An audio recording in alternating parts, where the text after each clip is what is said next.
বন্ধুরা সবাই কেমন আছেন? আসসালামু আলাইকুম ওয়া রাহমাতুল্লাহ।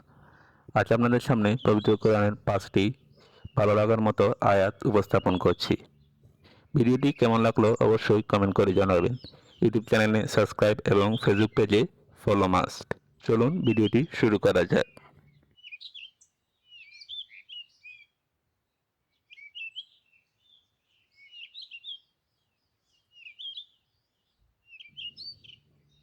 বন্ধুরা 1 নম্বর হচ্ছে এবং তারা যতক্ষণ ক্ষমা প্রার্থনা করতে থাকবে আল্লাহ কখনো তাদের উপর আযাব দিবেন না। সূরা আনফাল আয়াত 33। এই আয়াত থেকে আমরা বুঝতে পারি বান্দা যতক্ষণ না পর্যন্ত আল্লাহর দয়া ও ক্ষমা প্রার্থনা করতে থাকবে ততক্ষণ পর্যন্ত সে কোনো গুরুতর বিপদে পড়তে পারে না। সকল মুহূর্তের জন্য মহান আল্লাহ তার সহায় থাকবেন।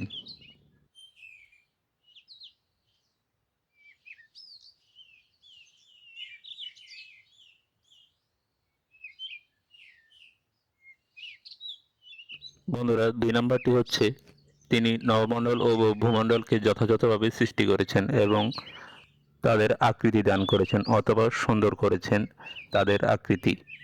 তার কাছেই সকলকে ফিরতে হবে। সূরা তুকবান আয়াত 3।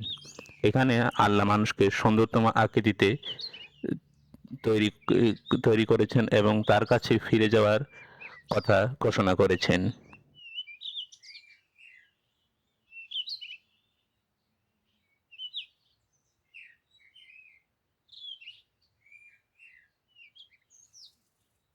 তিন নম্বর হলো আর যে আল্লাহকে ভয় করে আল্লাহ তার জন্য নিষ্কৃতির পথ করে দিবেন এবং তাকে ধারণাতীত জায়গা থেকে রিজিক দিবেন।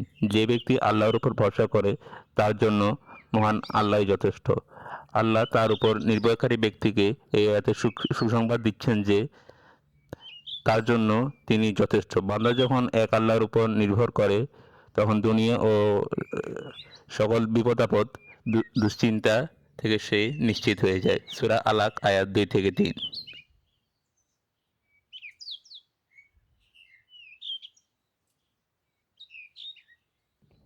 এবার হচ্ছে 4 নাম্বার, আমার রহমত সব বস্তুকে আবৃত করে আছে। সূরা আরাফ আয়াত 156। আল্লাহ সকল সৃষ্টির প্রতি যেমন প্রতি মুহূর্তে খেয়াল রাখছেন তেমনি প্রতিটি মানুষকে প্রতি মুহূর্তে আল্লাহ খেয়াল রাখছেন। সুতরাং মানুষের হতাশার কোনো কারণ থাকতেই পারে না। বন্ধুরা আমরা কোনো কিছুতে হতাশ না হয়ে মহান আল্লাহর উপর সর্বদা ভরসা রাখবো।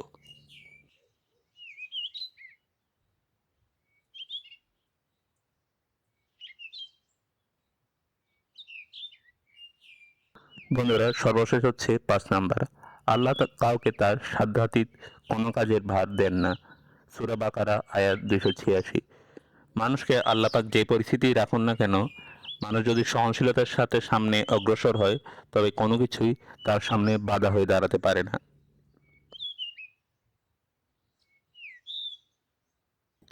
বন্ধুরা ভিডিওটি যদি আপনি এই পর্যন্ত দেখে থাকেন আপনাকে অসংখ্য ধন্যবাদ।